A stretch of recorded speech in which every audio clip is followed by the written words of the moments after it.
Hello दोस्तों, मेरे channel Kaushik पीडिया में आपका बहुत बहुत स्वागत है।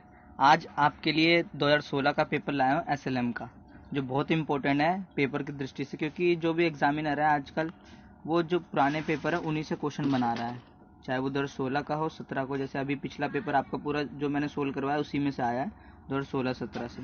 तो हम डिस्कस करते हैं। ये एसएलएम का पेपर है जिसको आप इंग्लिश में कहते हैं स्कूल लीडरशिप एंड मैनेजमेंट, और हिंदी में कहते हैं विद्यालय नेतृत्व और प्रबंधन। ये 75 मार्क्स का है, 3 घंटे का।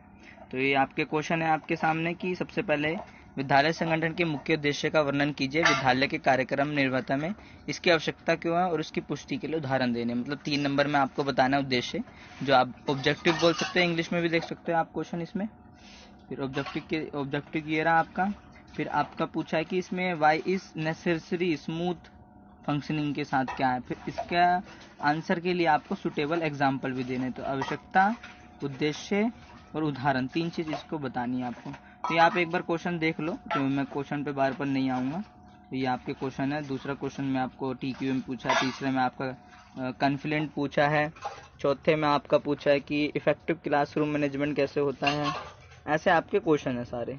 तो हम सीधा अपने आंसर पे आते हैं। मैंने बूथ लैंग्वेज में डाला है, तो आप चिंता मत करिए। पहले मैं आपको हिंदी में बताऊंगा, फिर उसके बाद इंग्लिश में उसी को एक्सप्लेन करूंगा, ठीक है। तो विद्यालय संगठन के उद्देश्य वर्णन कीजिए। विद्यालय के कार्यक्रम निर्माता में संपन्न करने के लिए विद्यालय संगठन की आवश्यकता क्यों है।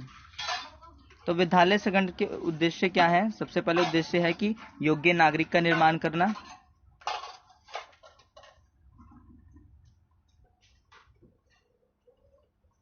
दूसरा है आपका कि सर्वजन विकास के लिए, नैतिक मूल्य का विकास के लिए, वास्तविक जीवन के लिए, व्यक्तित्व विकास के लिए ज्ञान का स्तर ऊंचा उठाना है इसका काम। उत्तर शक्ति विकास, मतलब ये उद्देश्य है कि बच्चों में ये चीज करना है। आवश्यकता क्यों पड़ती है। कार्य को सुचारू व कुशलता से चलाने के लिए, सर्वजन बालक के विकास के लिए, भौतिक मानवीय उत्थान के लिए, वातावरण प्रदान करने के लिए, संपूर्ण विकास व वृद्धि के लिए। तो उदाहरण हम जैसे दे सकते हैं कि अगर हम कार्य को ठीक प्रकार से करते हैं तो वो पूरे विद्यालय के लिए लाभकारी होता है। तो ऐसे आपको 3 एग्जाम्पल देने हैं। तो ये आपका पहला था 3 मार्क्स का, ये था आपका आवश्यकता 4 मार्क्स का, फिर 3 नंबर का उदाहरण। अब इंग्लिश वाले बच्चे चिंता मत करें, मैंने इंग्लिश में भी साथ साथ डाल रखा है, तो इंग्लिश में आप देख सकते हो। तो सबसे पहले ऑब्जेक्टिव क्या लिखा है, तो स्कूल ऑर्गेनाइजेशन जो विद्यालय संगठन है उसके उद्देश्य क्या है। टू प्रोड्यूस क्वालिफाइड सिटीजन, मतलब एक योग्य नागरिक बनाने के लिए। There can be all round development everyone, मतलब सभी नागरिकों में सर्वजन विकास के लिए। To prepare the child for the real life से जोड़ना उसे, आइडियल्स, वैल्यू, बिलीफ, इनको हेल्प करना। To help the child achieve the goals and objective, मतलब उनके मदद करना है कि वो अपने उद्देश्यों और लक्ष्यों को पूरा कर सकते। To develop personality, critical thinking, इन चीज़ों का ये उद्देश्य है किसका, स्कूल ऑर्गेनाइजेशन। अब इसको नेसेसरी फॉर स्मूथ फंक्शनिंग कैसे कर सकते हैं, इसकी आवश्यकता क्या है, नीड क्या है। तो इसमें ये लिखना है, देखो, it is very much necessary to ensure smooth functioning of a school. It is necessary to save time, increase clarity and efficiency of work as there is clarity of duties to be performed and responsibility। तो इसकी अलग अलग duties है, responsibility है, time save करता है, increase clarity करता है, ये सब इसका काम है। किसका, स्कूल ऑर्गेनाइजेशन का। It is important to create professional image of school, ये बहुत इंपॉर्टेंट है जो इमेज बनाता है। और it is signification to achieve the aims and objective of school smoothly, मतलब ये सभी जो भी एम्स और ऑब्जेक्टिव होते हैं उनको आराम से हासिल करता है। एग्जाम्पल जैसे यही देख सकते हो कि अगर हम विद्यालय को सही से चलाते हैं, ये विद्यालय के जो भी वर्ग हैं उनको सही से करते हैं, तो वो अच्छे से डेवलप होता है और उसका सोसाइटी में एक नाम बनता है। तो ये ऐसे लिखना है आपको। फिर दूसरा क्वेश्चन है आपका कि टीक्यूएम के बारे में पूछा कि टीक्यूएम है क्या, फिर टीक्यूएम के कार्यान्वयन में वो बताना। तो दूसरा क्वेश्चन है संपूर्ण गुणवत्ता प्रबंधन टीक्यूएम। मैं एक बार क्वेश्चन आपको पढ़ के बता देता हूँ जो ऊपर लिखा हुआ है टीक्यूएम का। ये इसे कुछ यहाँ पर लिखा, हाँ। What do you understand by total quality management? Describe various way for its implementation in school organization. Also discuss the probable impact of this management process in functioning of school. तो ये आपको बताना है इसमें। तो मैं सीधा अब आंसर पे आता हूँ आपके TQM वाले पे। पहला क्वेश्चन आपको मैंने दोनों में बता दिया, हिंदी इंग्लिश। तो देखो TQM पहले होता क्या है, मैं वो आपको बताता हूँ। TQM मतलब टोटल क्वालिटी मैनेजमेंट। टोटल का मतलब होता है कि विद्यालय के सभी लोग, गुणवत्ता का मतलब होता है कि स्टेबिलिटी से, और मैनेजमेंट का मतलब होता है उपभोक्ता की संतुष्टि से। अब TQM का अर्थ कैसे निकाल सकते हैं हम? TQM का मतलब होता है इसका संबंध मानव व उत्पाद के हर स्तर पर अनुभव किया जा सकता है। शिक्षा की गुणवत्ता बनाए रखने में इसका उपयोग किया जाता है। इसकी कार्यान्वित करने में इसके कार्यान्वित करने के लिए हम विधियाँ क्या क्या अपना सकते हैं, तो इसके लिए 4 विधि बनाते हैं हम। PDCA बोलते हैं, P डूइंग, चेक, C मतलब चेक, एक्टिंग। तो नियोजन करना, कार्यान्वयन करना, जांच करना, अभिनय करना, नीतियों का उद्देश्य, विधियों का तकनीक, प्राप्त परिणाम, गुणवत्ता में सुधार। तो आप जो इंग्लिश वाले बच्चे हैं वो थोड़ा स्किप करके इसको देख सकते हैं, क्योंकि इंग्लिश मैंने बाद में डिस्कस किया, पहले हिंदी डिस्कस किया। तो लगातार गुणवत्ता में सुधार, कुल ग्राहक संतुष्टि, कुल कर्मचारी, तो ये इनके विधि है। TQM की संभाव्य प्रभाव, मतलब TQM का स्कूल पर क्या इम्पैक्ट पड़ता है। देखो, शिक्षण विधियों पर पड़ता है, बच्चों के परिवेश पर, पाठ्यक्रम पर, मूल्यांकन पर, निर्देशन, शिक्षण प्रभाव और नियोजन, व्यवसायिक विकास पर प्रभाव इसका पड़ता है। अब इंग्लिश में आ जाओ आप, इंग्लिश पे मैंने भी डिस्कस किया है। तो इंग्लिश में है TQM, total quality management. Total का मतलब refer to all people working school, मतलब जो भी काम करते हो उनको रेफर करता है। क्वालिटी का मतलब होता है रेफर टू और स्टेबिलिटी ऑफ द प्रोडक्ट, जो जो प्रोडक्ट हम उत्पाद करते हैं उनकी बताता है ये। मैनेजमेंट से है कि it helps in maintaining the satisfaction of the consumer with stability, they called management. तो इसे हम मैनेजमेंट कहते हैं। अब TQM का अर्थ क्या है, अर्थ बता सकते हो तो टोटल क्वालिटी मैनेजमेंट। पहले आपको तीनों वर्ड के डिफाइन करने हैं, फिर बताना है total quality management is broad concept, it is not related to any one aspect of the product और ह्यूमन, मतलब एक बहुत बड़ा कंसेप्ट है, केवल एक रिलेटिव नहीं है। फिर 4 मार्क्स का आपसे पूछा कि why for it is implementation of school, मतलब इसको विद्यालय में कार्य करने के लिए क्यों जरूरी है। तो ये 4 हमें वे बताने हैं। Way for its implementation in school, क्या क्या वे है। तो planning, doing, check, acting. Planning में आपका आ गया policy and objective of school. Doing में आ गया various method of techniques and develop. Check the result, check में आ गया एक्टिंग, आ गया इम्प्रूवमेंट। तो आप ये PDCA डालोगे जो वे है इम्प्लीमेंटेशन के स्कूल के। अब probable impact of this management, क्या इम्पैक्ट पड़ता है दिस मैनेजमेंट का। तो टीचिंग मेथड पर, इम्पैक्ट फॉर चाइल्ड इन्वायरमेंट पर, इम्पैक्ट ऑफ ऑन करिकुलम पर, इवोल्यूशन पर और टीचिंग पर इम्पैक्ट पड़ता है। फिर दूसरा क्वेश्चन आते हैं हम कि विद्यालय के अध्यापक एवं कर्मचारी पर्याय में होने वाले विभिन्न प्रकार के विरोध, मतलब जो स्टाफ एंड टीचर में क्या क्या विरोध होते हैं, कन्फ्लिक्ट होते हैं। विद्यालय में होने वाले विरोध के कारण बताइए और इसके उपाय में प्रधानाचार्य की भूमिका है। तो हम फटाफट करते हैं। देखो 3 मार्क्स में आपका पूछा है कि होने वाले विरोध, क्या क्या विरोध होते हैं। तो पहला, विचारधारा के ना मिलने पर, उद्देश्यों को लेकर, शिक्षण विधियों को लेकर, व्यक्तित्व को लेकर, कार्यप्रणाली, मतलब विचारधारा ना मिलती है तो भी विरोध उत्पन्न होता है। उद्देश्य अलग अलग होते हैं लोगों के, शिक्षण विधियां अलग होती है। तो ये अब इसके कारण क्या है, क्या किस कारण से होते हैं विरोध। तो आप बताओगे पक्षपात निर्णय के कारण, निराशा के कारण, कार्य ठीक ना होने के कारण, संसाधनों की कमी के कारण, खराब संप्रेषण नेटवर्क के कारण, विचारधारा के लाभ ना होने के कारण। तो ये विरोध के कारण है कि कार्य हमारा ठीक से नहीं होता, ये निराशा आ जाती है, ये संसाधनों की कमी होती है, तो ये होता है। अब प्रधानाचार्य की क्या भूमिका है इसके के लिए, निवारण के लिए। देखो, शिक्षकों के साथ अच्छे संबंध बनाना, संघर्ष रहित वातावरण बनाना, प्रत्येक शिक्षक कर्मचारी के गुणों के आधार पर देखना, समझौता, सहयोग, परामर्श के द्वारा। Role of principal. अब हम इंग्लिश में बात करते हैं इसी क्वेश्चन की कि difference type of conflict teacher and staff, मतलब क्या क्या है टाइप्स है जो कन्फ्लिक्ट करता है स्कूल में टीचर एंड स्टाफ के बीच। वर्बल हैरेसमेंट हो सकता है, वर्बल आर्गूमेंट हो सकते हैं, remorse, gossip, physical fight, dating and relationship में ये इस तरीके से हम कन्फ्लिक्ट देखते हैं, जो संघर्ष बोलते हैं इन स्कूल में। अब केसेस एंड रीजन कन्फ्लिक्ट क्या है, 2 नंबर में ये आपका पूछा है, 3 में वो पूछा था। तो पुअर कम्युनिकेशन के कारण होता है रीजन है केसेस दोनों एक है। डिफरेंट इन परसेप्शन, उनके अलग अलग विचार, उनके परसेप्शन होते हैं। लैक ऑफ रिसोर्सेस और इंडिविजुअल डिफरेंस के कारण ये होता है। फिर role of principal as a leader in management of such conflict, मतलब कि कन्फ्लिक्ट को हटाने के लिए क्या है प्रिंसिपल का रोल। तो 5 मार्क्स में पूछा था, 5 पॉइंट आपको लिखने।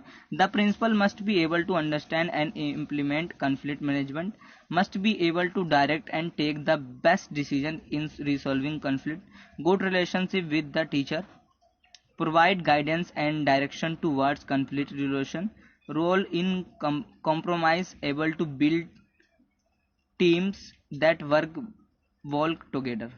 तो ये ऐसे बात करता है प्रिंसिपल कि उनके साथ रहता है, उनके इम्प्लीमेंटेशन करता है, उनको समझता है, डिसीजन मेकिंग करता है, गाइडेंस देता है। तो इस तरीके से वो कॉन्फ्लिक्ट जो विरोध होते हैं उनको हल करता है। तीसरा क्वेश्चन है कि आपको प्रभावी कक्षा का प्रबंधन के 4 गुण बताने हैं। फिर आपके विद्यालय में 40 विद्यार्थी है, आप उनको कैसे अधिगम प्राप्त होगी, जिसमें से 2 श्रवण है जो सुन नहीं सकते, बाधित हैं, एक कम दृष्टि है मतलब कम देखने वाला, 3 मंद गति से जो धीरे से सीखते हैं वो। तो 4 नंबर में आपको बताना कि इसके गुण क्या है प्रभावी कक्षा प्रबंधन के। तो देखो, प्रभावी कक्षा प्रबंधन जो अलग ही तरीके से होता है, लक्ष्य, आदर्श एवं उद्देश्यपूर्ण प्रयास किए जाते हैं उसमें, शिक्षण अनुभव अच्छा होता है, विषय वस्तु का स्वामित्व होता है, वहाँ पर आत्मविश्वास चलता है, लोकतांत्रिक दृष्टिकोण, अभिव्यक्ति में प्रवाह, ये सब उसमें होते हैं, मिलनसारिता भी होती है। शिक्षार्थियों के लिए क्या कदम है?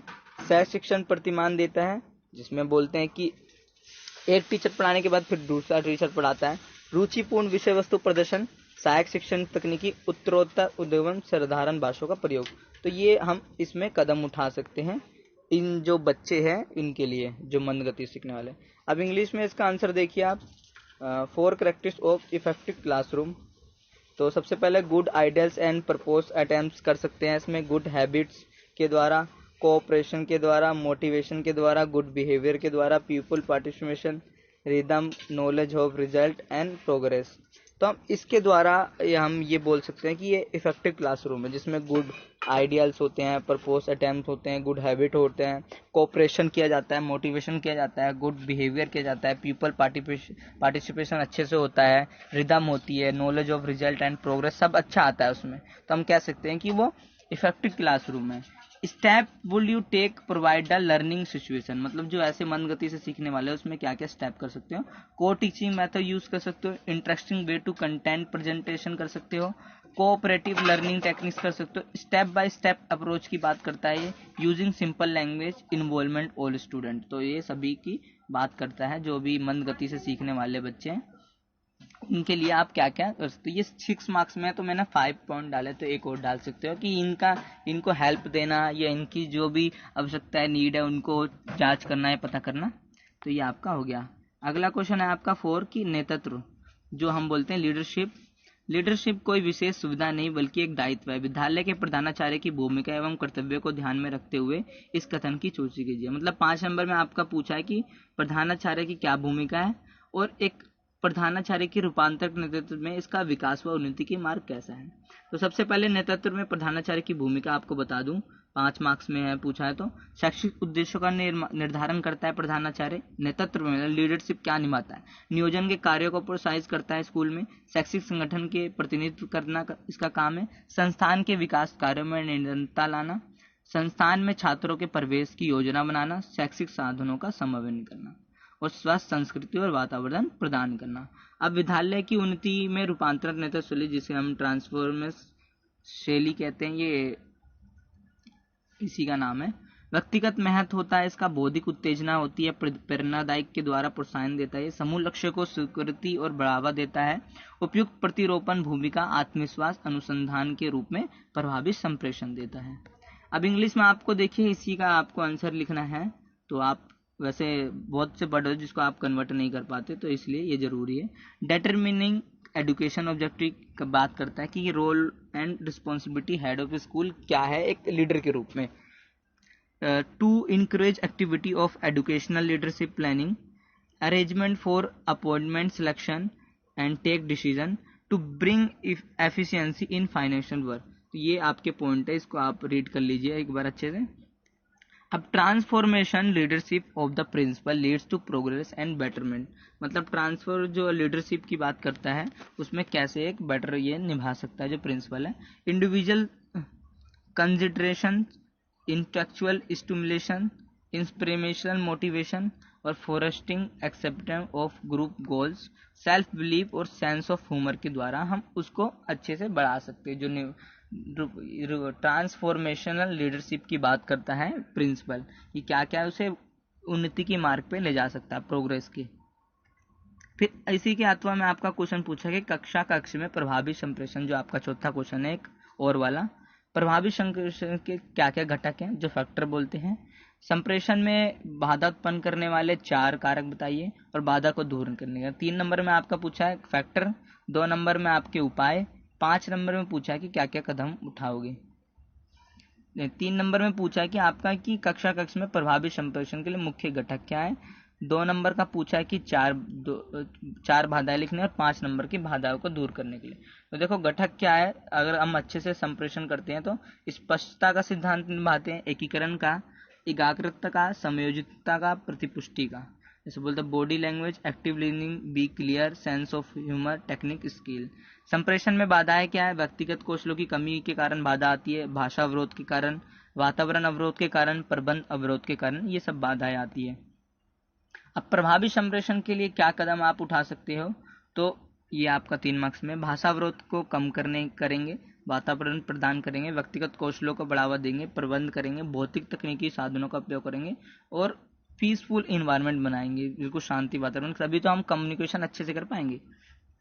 अब इसी का इंग्लिश में है आपका, इंग्लिश वाले बच्चों के लिए इफेक्टिव कम्युनिकेशन मेन फैक्टर। तो मेन फैक्टर क्या आपका हो सकता है, clarity, integrating, attention, timelines, feedback और कंसिस्टेंसी। तो ये आपके मेन है।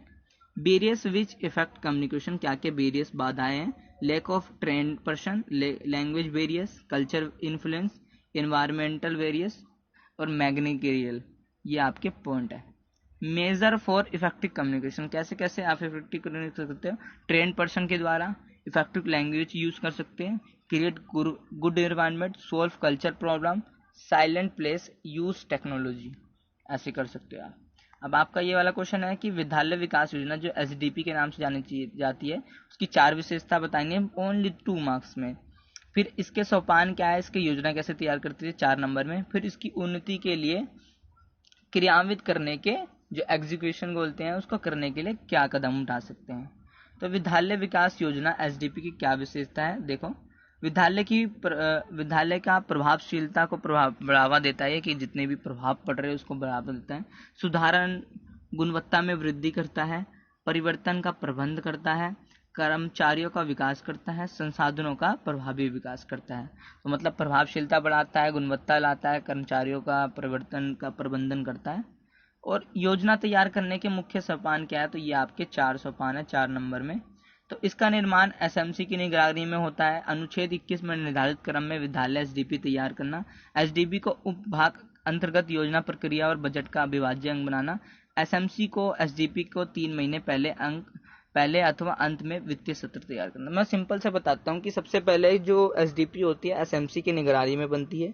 दूसरा कि एक अनुच्छेद 21 है उसके अकॉर्डिंग इसको काम करना पड़ता है। तीसरा कि जो अविभाज्य अंग बोलता है बजट का और योजना प्रक्रिया का, इसे एक मेन अंक माना गया है।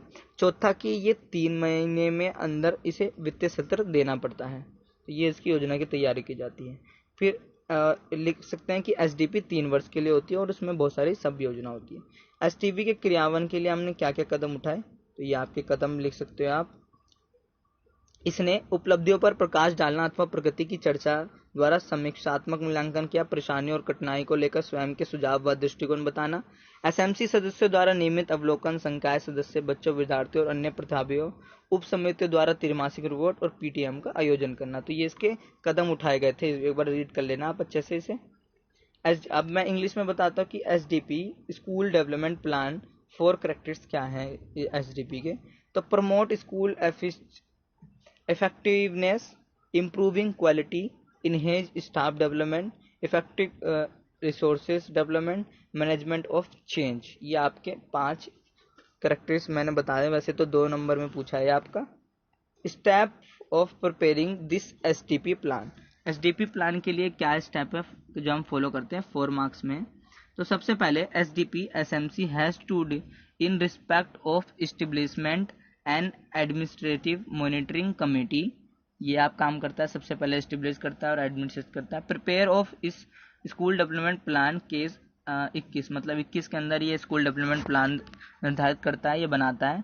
The SMC plan has been considered as a integral part of the planning progress and budget, के मतलब मेन माना जाता है, जो हम प्लानिंग योजना बोलते हैं और बजट का अविभाज्य अंग। The SMC has to prepare the financial session at the least 3 month, मतलब इसको 3 मंथ के अंदर प्रिपेयर करना होता है और ये 3 साल की योजना होती है। चलो अब पूछा है कि success execution of this STP, जो क्रियान्वित बोलते हैं इसे एग्जीक्यूशन को, तो ये लिखना है। Make critical meetings by highlighting achievement of discussing progress, giving once on suggestion on projective on difficulty, submitting quarterly support sub committee. तो ये आपके पॉइंट है। अब अगला क्वेश्चन 5वां आता है कि शिक्षा के अधिकार अधिनियम के अनुसार, अब इसमें एसएमसी बनाने के मुख्य उद्देश्य लिखना है, इस समिति के सदस्य कौन है और इस समिति की जो 4 मुख्य रणनीतियां बताई। तो 3 नंबर में आपको बताना है कि इसके उद्देश्य, 3 नंबर में आपके सदस्य, 4 नंबर की इसकी रणनीतियां। तो सबसे पहले मैं बता दूं कि एसएमसी है क्या। एसएमसी विद्यालय का संचालन सरल रूप से करने के लिए तथा विद्यालय में जनतांत्रिक व्यवस्था बनाने के लिए एक समिति का गठन किया जाता है, तो उसी को एसएमसी कहते हैं। एसएमसी के उद्देश्य क्या है, आप एसएमसी के उद्देश्य देखिए। विद्यालय का संचालन सरल रूप से चलाने के लिए इसका काम होता है। जनतांत्रिक जो डेमोक्रेटिक फैसिलिटी देता है, आसपास विद्यालयों के उपलब्ध संसाधनों की जानकारी देता है, नामांकन में सुधार करता है, जो एनरोलमेंट बोलते हैं। इसके सदस्य कौन कौन होते हैं आपको बताऊं कि इसमें 16 सदस्य टोटल होते हैं। 2 वर्ष के लिए चुनी जाती है, 6 महीने के अंदर इसको गठन करना पड़ता है। 75% अभिभावक होते हैं, मतलब 12 सदस्य तो इसके पेरेंट्स हो गए आपके, और 4 सदस्य हो गए आपके अन्य सदस्य, जिसमें से एक सदस्य होगा आपका स्थानीय प्राधिकरण का निर्वाचित सदस्य, एक होगा स्कूल का प्रधान जो प्रिंसिपल बोलते हैं, एक स्कूल का टीचर, एक जो सामाजिक कार्यकर्ता जो एजुकेशन के रूप में शिक्षा के क्षेत्र में जुड़ा हुआ वो। इसकी कार्यप्रणाली के लिए क्या क्या निर्देशित कर सकते हैं। सबसे पहले तो ये आसपास के सभी संसाधनों को विद्यालय में नामांकन तथा लगातार उपस्थित करता है, जो भी आसपास के लोग हैं। अनुसूची में विनिर्दिष्ट संनियमों तथा मानकों के बनाए रखने में मॉनिटर करना इसका काम है, मॉनिटर करना। तीसरा कि अधिनियम की धारा 4 के प्रबंधन को क्रियान्वयन की आवश्यकता का पहचान करना।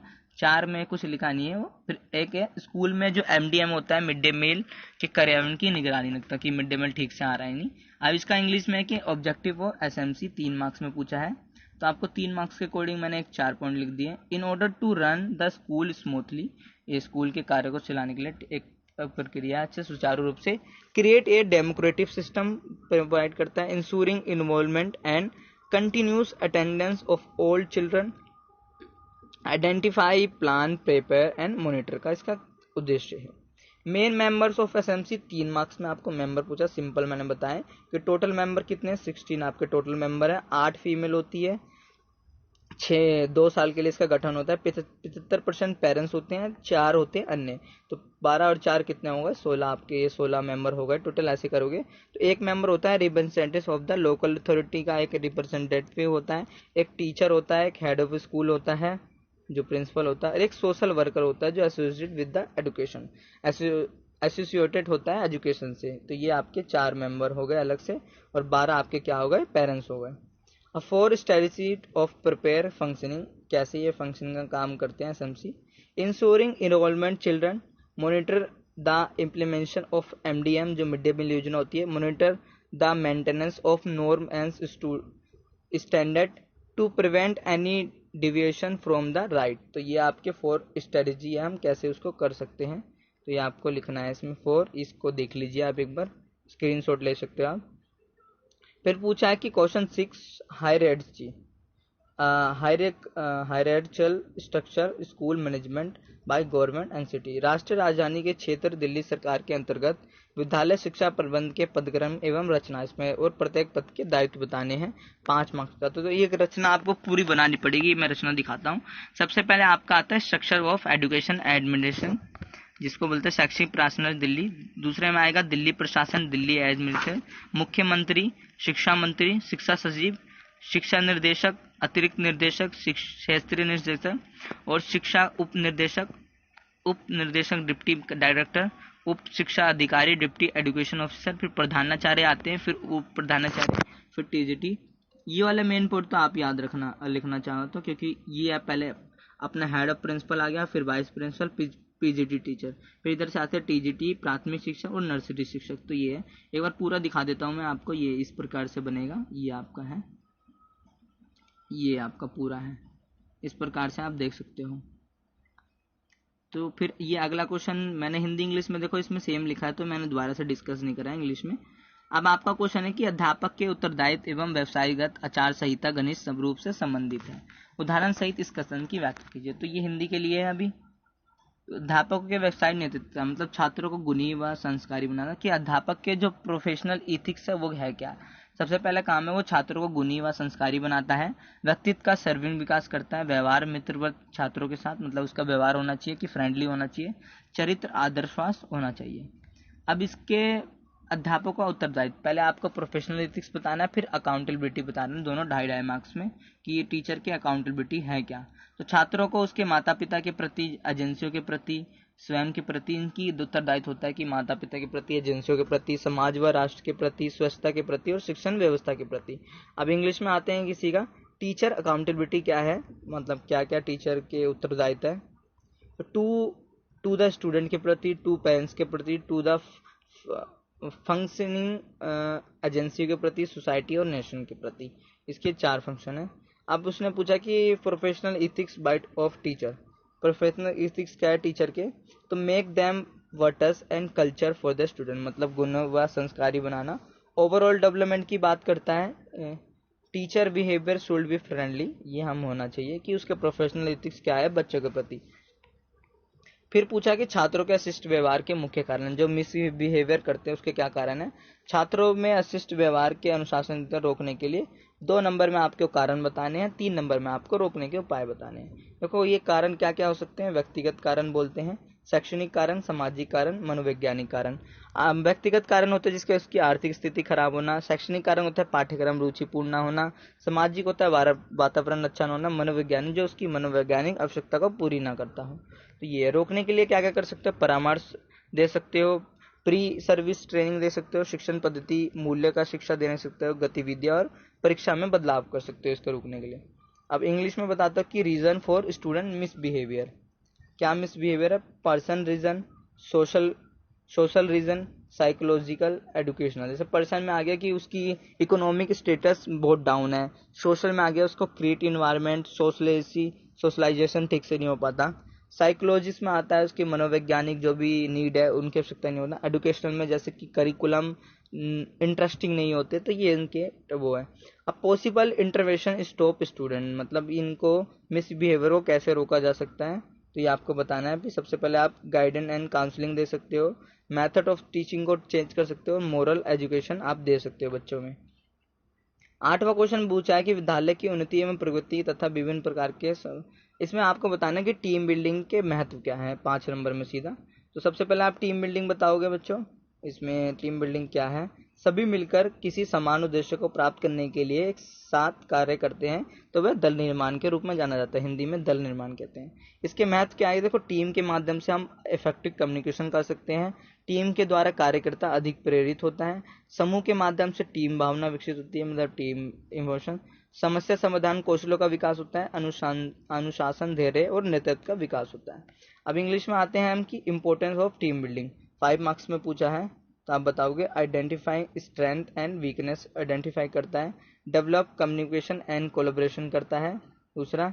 तीसरा है कि इनिटिएट्स क्रिएटिव थिंकिंग, चौथा है कि बिल्ड्स ट्रस्ट एंड मोरल, और 5वां है कि बेटर प्रोडक्टिविटी। तो ये है कि वो आइडेंटिफाई करता है हमारी कमजोरियों का, अब गुड कम्युनिकेशन में सहायक है, स्किल डेवलपमेंट करता है, और बहुत सारे जो क्रिएटिव थिंकिंग करता है, ट्रस्ट करता है, मोरल करता है, बेटर प्रोडक्टिविटी करता है।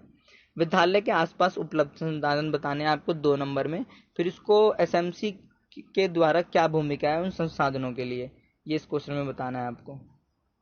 देखो विद्यालय के सामने क्या क्या उपलब्ध संसाधन है, विद्यालय के आसपास उपलब्ध संसाधन 4 प्रकार से आपको सूची बतानी है, भौतिक, प्राकृतिक और मानवीय और भौगोलिक संसाधन होते हैं। भौतिक में आप लिखोगे धन, इमारत, पार्क, प्राकृतिक हवा, पानी, जंगल, मानवीय में मानव श्रम, शिक्षा, छात्र, और हमारे भौगोलिक में आ गया संस्कृति, रीति रिवाज।